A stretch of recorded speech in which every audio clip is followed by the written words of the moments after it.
Hey there, this is Karl, and you've probably guessed by now, but this is not a typical episode of the podcast. You've probably guessed that from either the episode title, which I think will probably say something along the lines of bonus episode, holiday special, maybe a fun Final Fantasy pun thrown in there, whatever Alex comes up with. Or you notice that it's not nearly as long as our usual episodes are. And the reason for that is because it's the end of the year. It's the holidays, and it's pretty busy for all of us over here in every FNFF land, aka Pulse, aka Cocoon, aka Midgar. I don't know, whatever. But we weren't able to record an episode this week because of end of the year craziness. Everything's good. All of us are good. We weren't able to stay on top of the typical recording with everything going on at the end of the year, with holidays, seeing family, traveling, all of that. You may also notice that my voice is a little bit more nasally than it usually is, which is saying something because I am from Delco and it's a pretty nasally accent. But I'm getting over a cold. And yeah, we really didn't want our wonderful listeners to not get anything so close to Christmas and during the holiday season.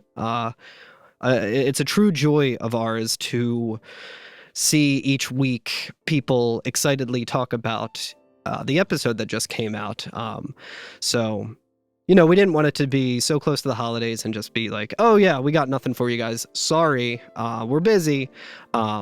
And of course, we legitimately are sorry, but, I'm sure luckily, all of our listeners are extremely kind-hearted people, and I don't think they'll begrudge us too much for it. But like I said, I didn't want to leave everyone empty-handed, so I was trying to think of something fun and easy, a little bit with a holiday spirit twist to it, to do for an episode today, and I was thinking about, some Christmas traditions. A pretty common one that I don't think my family really ever did. I'm the youngest of 5. Maybe they did when I was a baby and don't remember it, but the tradition of reading a story, around the old Christmas time fire. It seems like that every 90s show, movie, Christmas time thing, there's always someone reading, the night before Christmas. So I was thinking, maybe I'll read something from like On the Way to a Smile or whatever. And then I remembered there is a Final Fantasy XIII book called Episode 0, Promise. I have not read this. It was kind of a mad dash to try and get a copy of it by legal means, of course. But it seems pretty interesting. I'm going to get into it in a little bit, but it was a series of web novellas. I'm just going to straight up read this off of the Final Fantasy fandom because they could say it more articulate. Proving myself already that they could say it more articular. I can't say that word. Alex, you can cut this out if you want. You can keep it in. Doesn't matter. They can be more articulate than I can about it. And that is Final Fantasy XIII Episode 0, Promise, is a series of web novellas depicting the 13 days leading up to the events of Final Fantasy XIII. New chapters involving Snow, Fang, and Vanille were released in a published light novel in Japan on December 24th, 2009. Wow, that's actually extremely fitting, because I think at the time of this episode airing, that'll be tomorrow. It was published in English by Yen Press on April 30th, 2019. That is 3 years ago and 10 years after its initial release. I think I've seen a lot of controversy around that. While I was looking for a copy of this for myself, I saw that someone had done a project, like a passion project, to translate it themselves. But it doesn't seem like it was the most one-to-one translation, but luckily I do have a copy that I can read from here. But basically it's just stories of the gang before the events of Final Fantasy XIII. So I thought it'd be kind of nice to just check in with one of these episodes. And the one that we're going to be looking at today is about Fang and Vanille.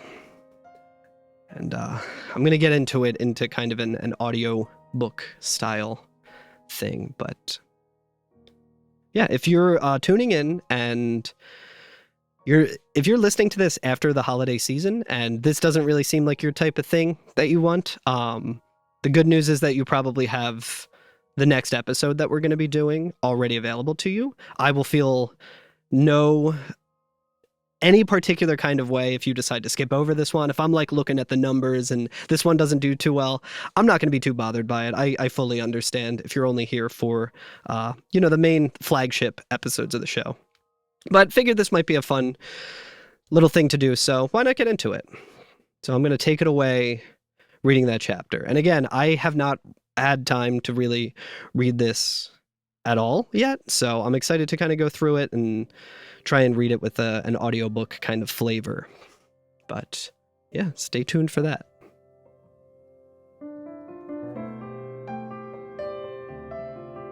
Before destiny was decided, in the futuristic society of Cocoon, all the needs of the people are taken care of by the godlike fal'Cie. The only threat to their comfortable lives is the world of Pulse below, ruled by its own fal'Cie, with their own intentions. And should trouble ever arise, the fal'Cie sometimes choose humans to do their bidding, and life will never be the same for these people marked by fate. Before the unlikely heroes of Final Fantasy XIII banded together, each had their own story to tell. This series of short stories chronicles the last few days before their encounter with a fal'Cie, providing a deep look at the characters of the hit game.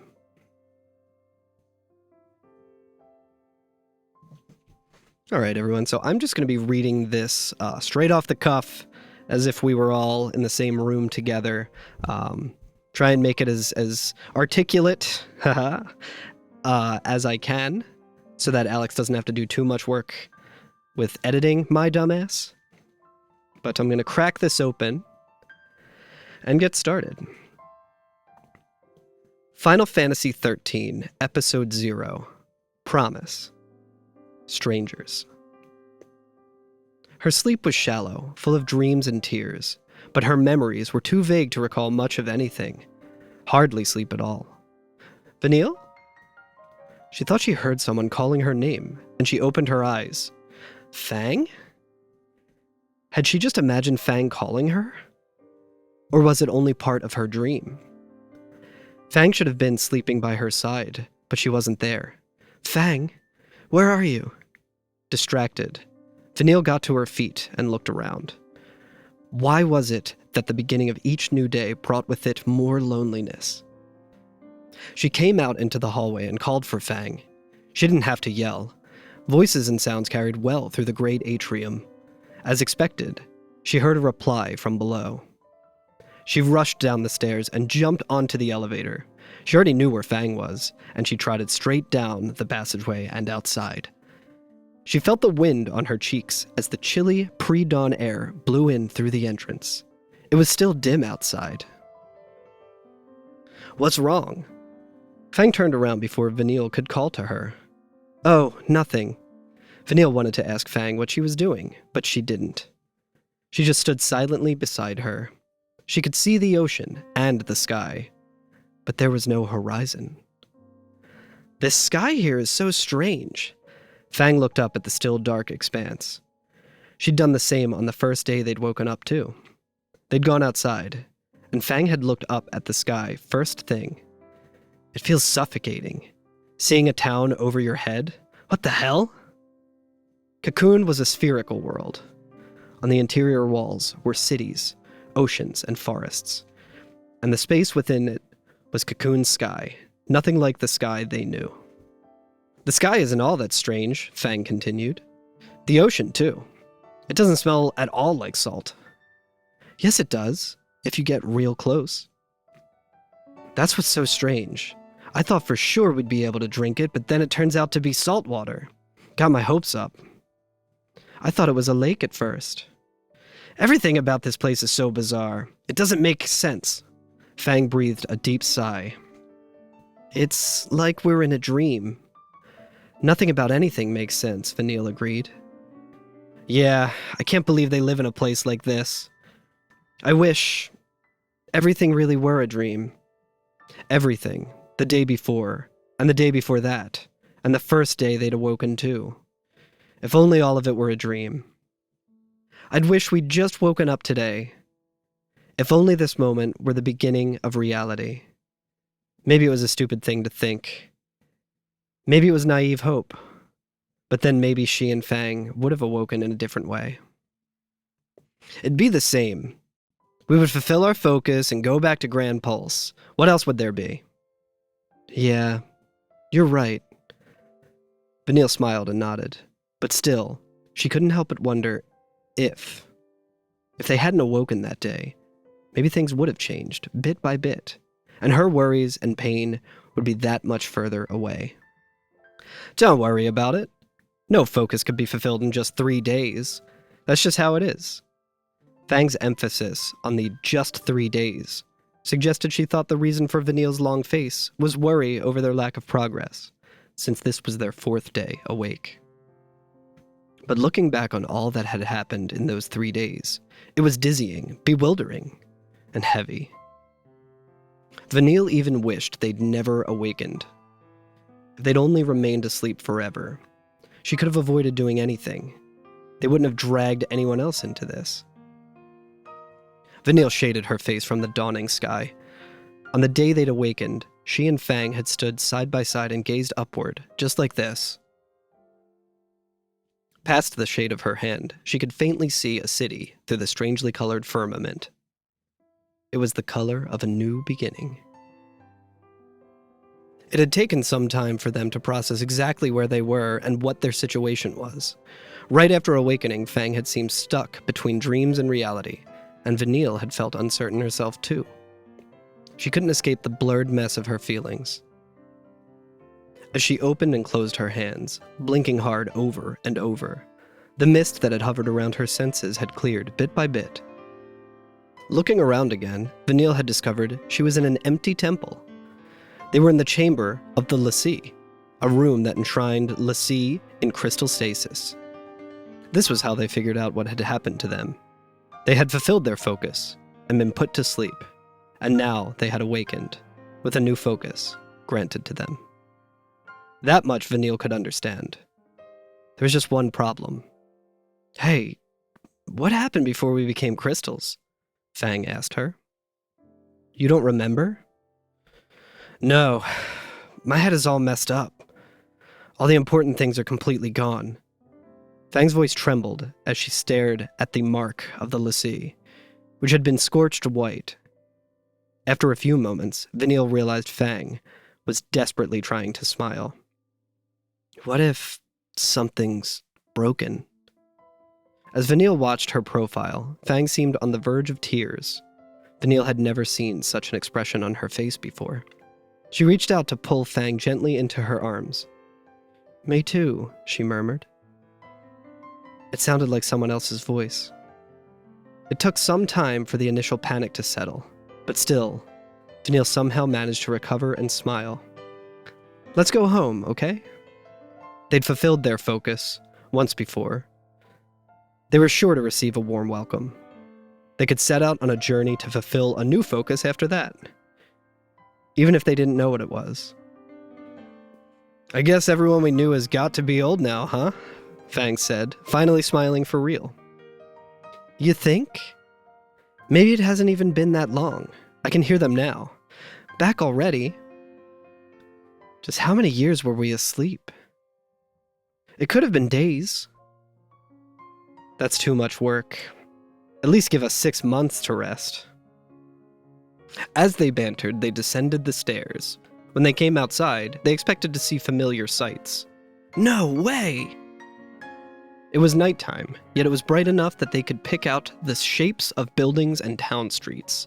The area was covered with lights, and the vista was reflected in a strange ocean with no horizon. When they looked overhead, they saw an even stranger sky. It was packed with stars. No, not stars, Vanille realized when she examined it more closely. A city. The myriad lights of civilization looked small and transparent. Could you even call it a sky? What? This isn't Grand Pulse, is it? Said Fang. Immediately, Vanille closed her eyes and then opened them once again, as if she wanted a do-over. But the unfamiliar sights didn't vanish or correct themselves. Wordlessly, they gazed at the sea and sky until they eventually returned to the temple. They were hungry, and they now knew they were on Cocoon. They couldn't just casually stroll around here, unarmed and hungry. There were sure to be offerings in the place they'd been enshrined as l'Cie. The food would have kept, even for a long time, and they would still have the weapons and personal effects they'd used before. Vanille had been told that these basics were offered so that a l'Cie in crystal stasis could sleep peacefully, but maybe the real purpose was for their reawakening. But... "What the hell?" said Fang. All the offerings were completely inedible, having rotted long ago. Left with no choice, the two of them wandered all around the temple looking for something else to fill their stomachs. But it was no use. The only offerings were in the chamber of the l'Cie. "Is someone trying to mess with us?" said Fang. "There's no way, but it is strange." Both Vanille and Fang knew the offerings would be edible for 10 years.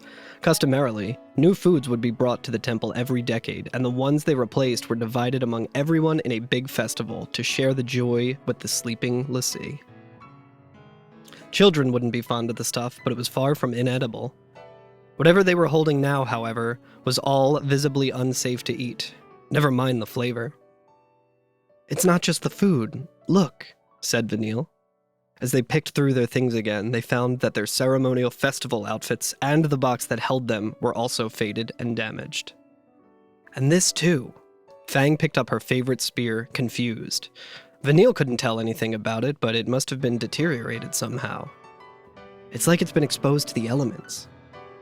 The air inside the temple was kept purer than outside.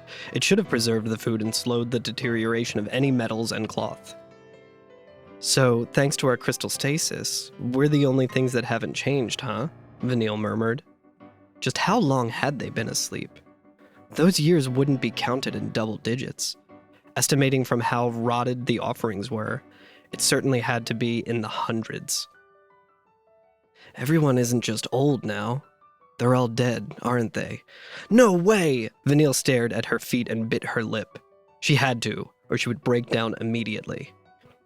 "Don't give me that look." Fang dropped a hand on Vanille's shoulder and stood. "First, we get something to eat." "But we can't eat this." Vanille's eyes dropped to the offerings in front of them. The completely spoiled foods. The faded ceremonial clothes. She'd loved her festival outfit. And now... "They have an ocean, don't they? And a forest, too, even if it is a bit of a hike. Food won't be impossible to come by." Raising her spear, Fang smiled. It was so strange. Fang's words were all she needed to believe that maybe they really would be all right. Yeah. Vanille took her own weapon in hand and stood. It was already dawn. The best time for hunting in dangerous enemy territory. Unlike the middle of the day, few people would be around to see them. But the sky would still be bright enough to help them find prey. First, they went to the water. No trees to get them lost. Plus, it was close to the temple. Breakfast was unrealistic, they decided, but they could still probably get a catch for an early lunch. But guess we'll have breakfast after all. In shock, Vanille had watched as the fish jumped into her arms. Fang had caught it with one lightning-fast thrust of her spear, but that wasn't surprising. What was surprising was that Vanille herself had made a catch just as easily. Are these things stupid? Living somewhere with no natural enemies hadn't dulled their senses to danger as far as the girls could tell. When Fang and Vanille approached, the fish still made an effort to flee, just very, very slowly. "Should we be eating this?" asked Vanille. Often, if a creature was this easily caught, it was poisonous, foul-tasting, or otherwise unfit for consumption. As the two of them considered the potential risks, someone called to them from the water's edge. "Well, you girls are something else." Instantly, their guards were up. Kicking herself for her carelessness, Vanille turned around to find a mild-mannered old couple, unarmed by the look of it. Actually, they were smiling and applauding them. So this is how you fish and boat 'em, eh? How remarkable. I bet it's because those... quick break here because it's censored out in the book, but I guess it says damn, so I'm going to take that one again. You'll all have to forgive me. I bet it's because those damn fish don't like to take bait, so you have to spear them instead of waiting with a rod. That makes sense. Vanille missed the name of the fish, but their catch appeared to be an ordinary cocoon type. Oh, okay. So that wasn't saying damn, that was... So the book is cleverly showing that Vanille did not hear the name of the fish. I see. It wasn't damn. Sorry. Sorry. It's new to me as well. But we'll keep on going. We're sorry, dears. We didn't mean to get in your way. Oh, pardon us. The old couple misinterpreted Fang's and Vanille's stony silence and offered their apologies. Then their smiles returned, and they left with a wave. What was that? Fang finally asked once the old couple was out of sight. They're cocoon people, right? Vanille had assumed that if they were discovered, they would be attacked immediately. This place was Fell Lindsay's nest in the sky, after all. What's more, the elderly couple's attire was nothing like what they wore on Grand Pulse. If that was a standard manner of dress here, everyone would know at a glance that Vanille and Fang were enemies. But they didn't act suspicious at all, said Vanille. Maybe they were just weak, like the fish. Or maybe they were just old. I guess, Vanille responded. But then she hit on one more possibility. Or maybe they were trying to catch us off guard. Buying time until they can bring help, huh? Could be. That'd mean it's too dangerous to go back right away. Yeah, we should just watch and wait for a while. They sloshed out of the ocean and walked away from the temple. Better to gather as much information as they could than to stay in hiding. They were alone in enemy territory, so they couldn't afford to waste time. If they ran into the enemy again, they'd cross that bridge when they came to it. The girls weren't entirely unarmed, and they had enough training to fight back even if they were caught by surprise.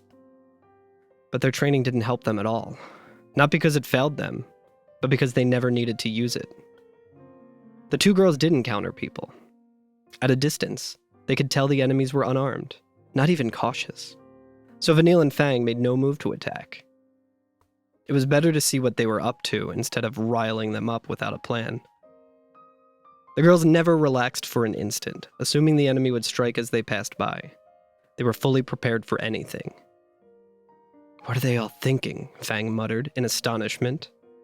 The enemy's retreating backs were completely vulnerable. Vanille wanted to ask the same thing. They were too unguarded. Maybe they don't think of us as enemies. But we're armed. That makes no sense. Wasn't that evidence that no one saw them as a threat? It was the only explanation for the blithe reactions of the old couple earlier and this group of boys. Suddenly, they heard something flapping, and Fang swung her spear behind them. There were only two options when you sensed a winged creature. Take off running without so much as a glance behind you, or attack. It sounded small, so fight won out over flight. Vanille jumped to the side and readied her weapon, too. Huh? They both froze. Vanille with her weapon still up and Fang with her spear still extended after the strike. What's going on? Fang had cut the white bird in half with one slice, and the pieces dropped to the ground. The bird was considerably larger than the fish they'd caught. Why is something so creepy so damn weak? Birds of this size were generally carnivorous, with offensive capabilities to match. They never went down this easily. It must eat fruit from the trees. Its beak and talons aren't very sharp.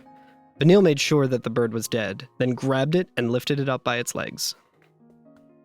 It's still too weak. On Gram Pulse, this thing would be extinct. Yeah, it'd be on our plates every day. So we can hunt all the fish and birds we want? Real generous. Vegetables were free for the taking, too. They walked a little ways and found a cultivated field, also unguarded. No fence for barring out monsters, no net for keeping the birds away. The crops had been left there, just begging to be taken. And so they were unexpectedly blessed for their first meal in enemy territory. Now, if they had only had cooking implements and spices, they'd have nothing to complain about, but that would be asking for far too much. Of course, cooking in the temple wasn't an option, so they made a fire outside to roast the bird and the fish. For kindling, They brought out their ceremonial cloths and staffs and other belongings. If the priests ever saw this, their eyes would pop, said Fang. I wonder if we'd be punished for this. It's an emergency, they won't mind. Survival first, huh? Okie doke then, let's dig in. The two of them bit into their freshly roasted meat. Ugh! What the heck? The two of them stared at the meat. It wasn't far from inedible. It didn't taste terrible either. Didn't taste like much of anything, actually. Slightly watery and somehow lacking in texture. It couldn't be, Vanille thought, and she tried putting some of the fish and veggies in her mouth too, only to find they were about the same. Well, maybe wild birds and fish aren't as good, but with the former, different types could differ in flavor, so sometimes you'd end up with a dud. And generally, wild birds and beasts didn't taste as good as domesticated ones, but... These veggies were from a farm, right? Said Fang. Vanille nodded. It had been defenseless, with no fence or nets, and the earth had seemed rather poor quality, but the field had been clearly cultivated, watered, weeded, and cared for. So these vegetables weren't wild varieties, but legitimate agricultural products. What the hell are cocoon people's taste buds like? Fang muttered. But despite her complaints, she was packing it away. Vanille snapped out of her stupor to start on her vegetables too. If you were hungry enough, anything was edible. Once they finished eating, they quickly doused the fire and covered it, then went back into the temple. This place is so alien, Vanille thought. The fish were slow, the birds didn't defend themselves, and people didn't question it at all when they saw people who looked different. She couldn't just call it the ways of another world and put her mind to rest. She wasn't sure if it would ever make sense. Hey, said Fang. Why don't we try going into town tomorrow? For no reason? We're not going to get anything done holed up here. They did need information. How long had they been on Cocoon? Why had this temple been brought up here? Vanille had a mountain of questions. Besides, we need a little danger in our lives, Fang added. Why?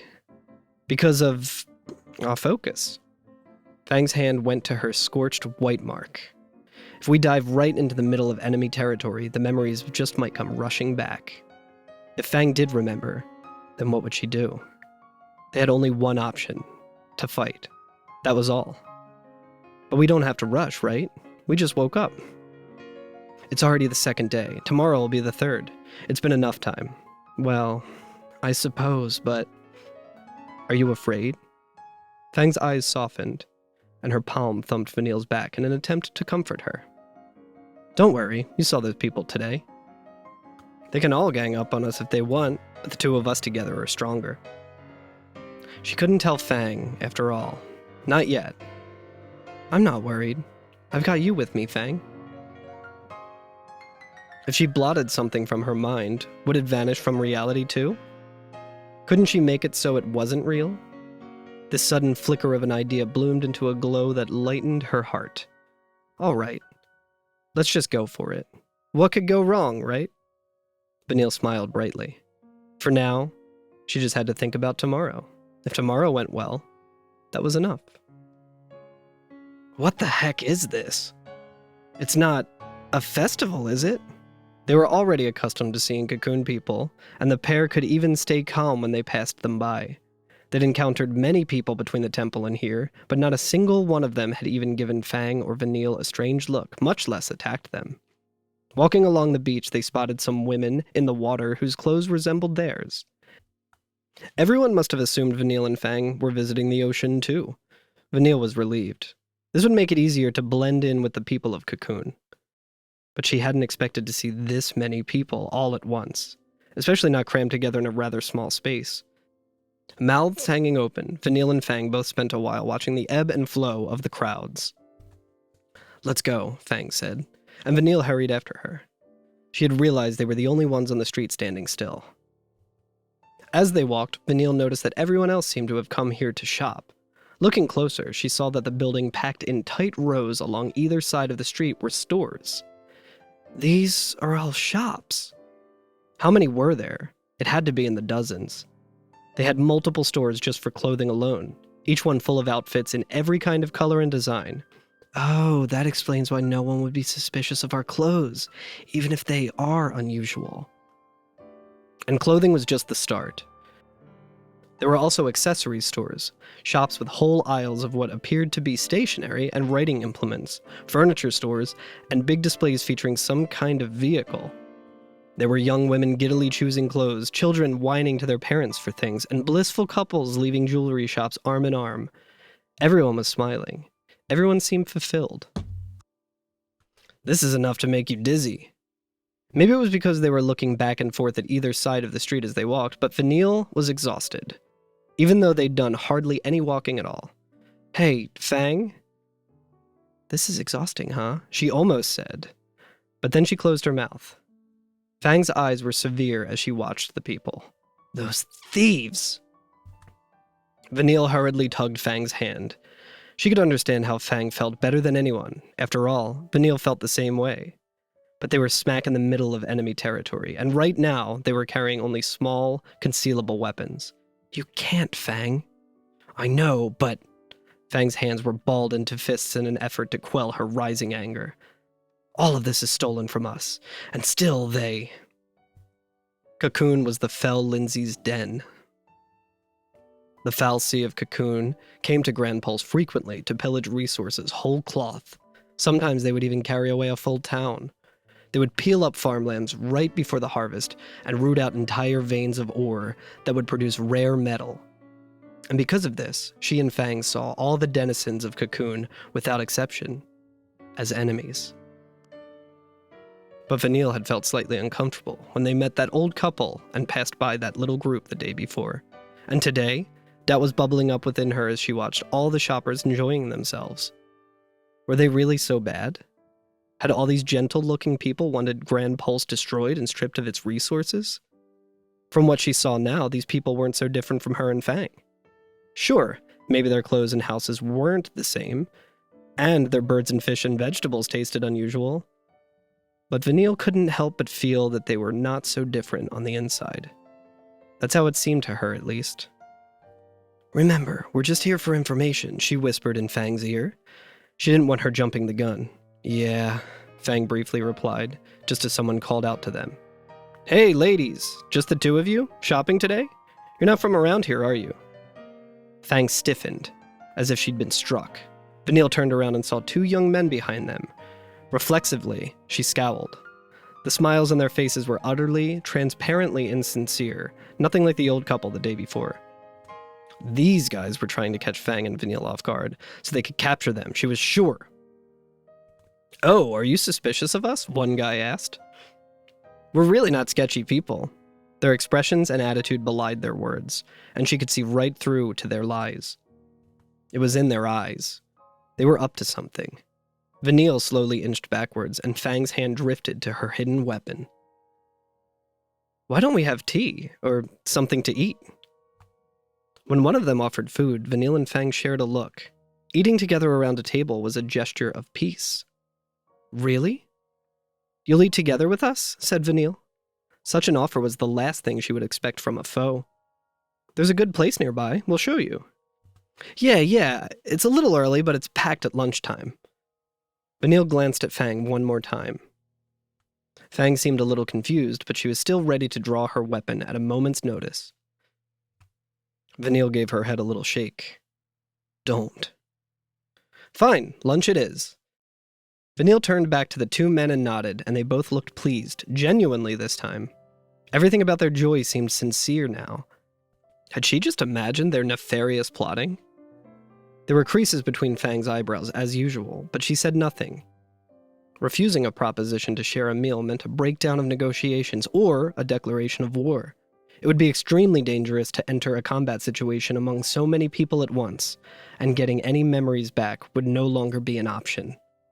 So Fang and Vanille quietly followed them to a noisy restaurant crowded with customers. What do you want to eat? One of them asked, once they got to a table, and Vanille was taken aback. These men were the ones who had made the offer of goodwill, so why did she and Fang have to tell them what they wanted to eat? They'd accepted the proposal, so they would eat whatever was offered. Wasn't that how it went? The menu's written over there. The other one pointed at the wall with a smile. Vanille was getting more and more confused. What the heck did they want her to do? He said it was quote-unquote written over there. So those patterns on the wall had to be Cocoon's writing, which would explain what they were supposed to do now. Unfortunately, neither Vanille nor Fang could read that explanation. "What do we do?" Vanille asked Fang with a glance, and her companion nodded and moved her hand towards her weapon. "No, not that!" Vanille panicked and reached out to stop her, and noticed that the two guys seemed confused. It's nothing, really, don't worry about it, it's nothing." Vanille called on every muscle in her face to make a smile. Fortunately, that seemed to fool them. "If you can't make up your mind, then why not go with the daily special?" "Okay, I'll do that," Vanille nodded enthusiastically. She didn't care what she had to eat or what she had to do, as long as they could make it through without arousing suspicion. "Excellent," one of the guys said, and Vanille breathed a sigh of relief. "So where are you ladies from?" Out of the frying pan and into the fire. That was a different question to answer. Vanille had no choice but to smile like before and keep them from discovering anything was amiss. Well, far away." "Far away?" "Yeah, really far." Before the men could ask for anything more specific, Vanille quickly asked back, "What about you?" "Eden. Well, we go to university there." Eden University?" "Yeah, Eden University." Maybe it was a mistake to ask them such an unclear question. Vanille whispered in Fang's ear, "Have you heard of an Eden or university?" "Don't ask me." "Yeah." Fang put a thoughtful finger to her temple and suddenly seemed to hit on an idea. "Could be a city." "Oh, like a city called Univer," Vanille thought. "So then, what's Eden? Maybe a mountain or a valley or something?" Vanille immediately slapped her knee. That was it. "What's up?" She and Fang had forgotten where they were and started whispering to each other. The men wouldn't be able to hear them from across the table, but it was still a very rude and suspicious thing to do. "Sorry," said Vanille. "It's nothing. So tell me about Univer." "You mean university?" She didn't understand why he had to ask, but she nodded. So the two guys took turn proudly telling them all about Univer City. Vanille could tell they were strongly attached to the place. Either it really was a wonderful place to live, or they were just exceptionally loyal to their homeland. Or was it both? Whichever it was, Vanille and Fang were saved from any prying about themselves. Though Vanille didn't understand half of what they said, she listened attentively and mm-hmmed at all the appropriate moments. Then, right in the middle of their talk, with the announcement of "Thank you for waiting," plates of food were laid on the table. "Huh? Already? What?" Vanille had assumed the food would have come out later, so she'd desperately been trying to keep the conversation going. "What do you mean, what?" Vanille panicked as they looked at her in confusion, so this wasn't something to be startled by. "Oh, nothing. Wow, this looks good. I was so hungry." But then she made another mistake when she pressed together her fingers as she always did, saying her thanks for the food. This was a gesture both Vanille and Fang took for granted, but this must not have been the case for the two guys. "Casting a spell to make it taste better?" "Huh? Yeah, you got me. You guys are funny." Are we?" Well, as long as they were just funny, they were safe. As long as they're not suspicious, Vanille told herself as she spooned food into her mouth. The flavor was bland, but it wasn't gross. Unlike their dinner the evening before, it had been prepared properly and served on plates. Someone else had taken the time to cook for them, and that was something to be thankful for, even if it wasn't to her personal taste. "Is this the salt?" asked Fang. "It's not sugar, right?" "Oh yeah, we could add some salt. Could you—" Vanille was cut off as one of the lunchtime companions cried, "How much salt do you need?" They'd blown it again. Vanille didn't even know how many mistakes they'd made already. She wanted to cry. The one responsible, however, did not seem at all bothered and calmly replied, "I think this is just about enough." Fang popped a heavily salted bite into her mouth, and the two guys in front of them went completely silent, their eyes as round as their plates. She likes salty things," said Vanille. It wasn't a lie. Fang was fond of salty things. However, it seemed their concept of salty was different from Cocoon's. By the way, I wanted to ask about that thing. Fang completely ignored the situation at the table to point out the window. Outside, they could see the top of the temple. Huh? Oh, the pulse vestige. The conversation turned to a new subject, and the guys seemed rather relieved themselves. They must have decided just to not think about the salt. They didn't look at Fang's plate again. Yeah, how long has the vestige been there? The two guys shared a baffled look. Maybe this was common knowledge every child learned on Cocoon? Their grays were getting deeper and deeper. Vanille searched for the right thing to say. She had to come up with some kind of excuse. You two just seem so intelligent. I bet you know a lot. It was completely transparent flattery, but it should have some effect. Compliments might cause embarrassment or confusion, but never anger. Well, we thought you might know all the little details we don't. Just as she hoped, all traces of suspicion disappeared from their faces, replaced by bashful pleasure. According to one theory, it was 666 years ago. Depending on the source, you might get 600 or 650, though. Vanille's eyes widened. She suspected that centuries had passed. She'd been prepared for that, but hearing the exact number was overwhelming. But the textbooks all say they were brought up by the fal'Cie in the War of Transgression a few hundred years ago. 666 is plausible, but there's no tangible proof. It's ultimately treated as an alternative theory. The words spun around in her head. A few hundred years ago? 666 years? The other two at the table were still talking, but she wasn't listening anymore. 600 years ago. Whoa. Fang was the one to interrupt. What about Pulse now? Wouldn't the people there be upset to lose something so huge? Would they be suspicious again after yet another strange comment? The guys looked at each other, and Vanille could feel herself starting to sweat. But apparently her fears were unfounded. They burst out laughing. People on Pulse would be upset. I do not get your sense of humor, man. There's no people on Pulse. Oh, really? That was enough to make even Fang run out of words. Their assertion that there were no people on Pulse was just too shocking. Pulse is hell on earth. People can't live there. That's just common sense. Come on, were you paying any attention in history class?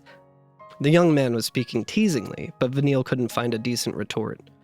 She figured she should say something clever to keep up the act, but all she could do was paste on an elusive smile.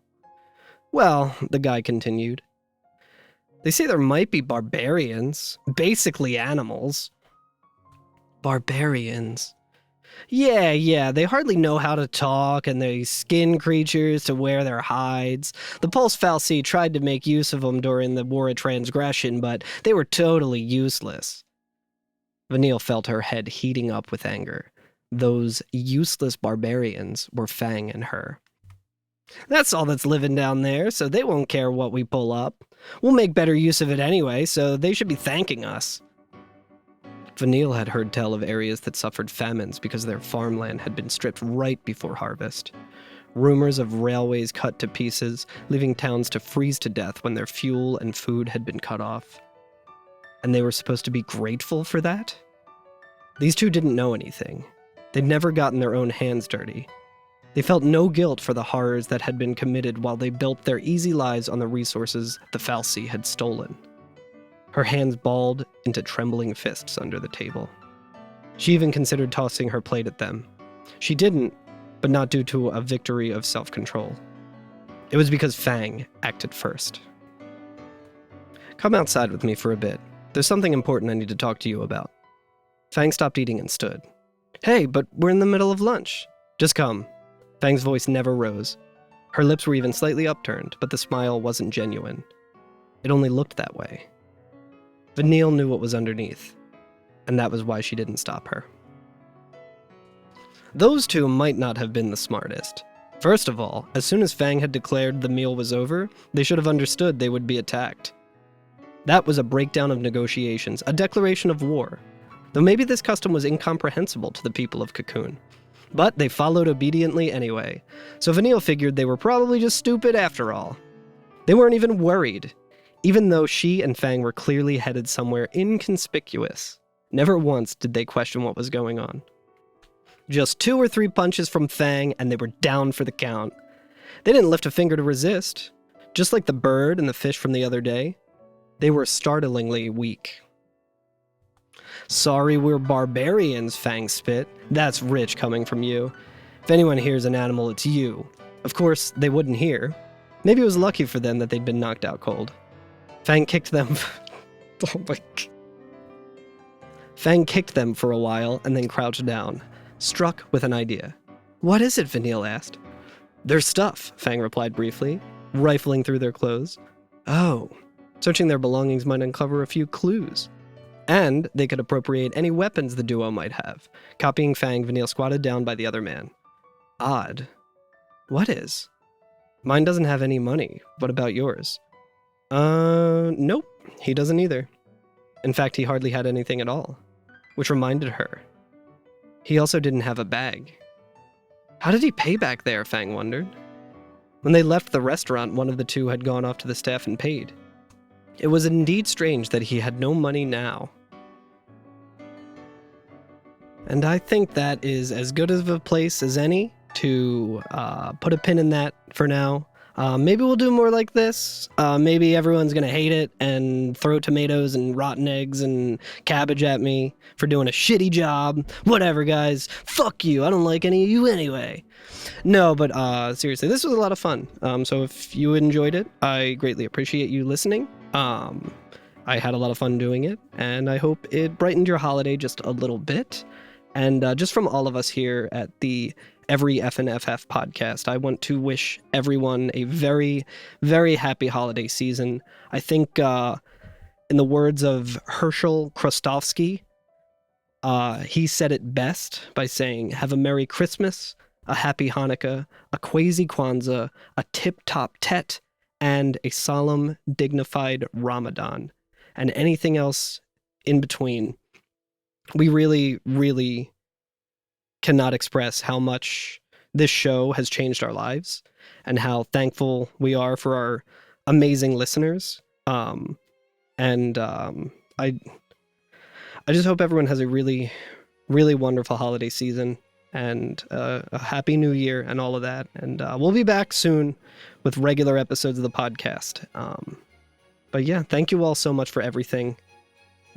Seeing people react to the podcast each week, it really, really brightens all of our moods. I know, especially mine. I can obviously speak for myself, but I know I speak on behalf of Curtis and Alex as well. So thanks everyone for being so cool. Thanks for being so wonderful. And thank you for another amazing year. Yeah, I think we'll leave it there, but thank you all so very, very much.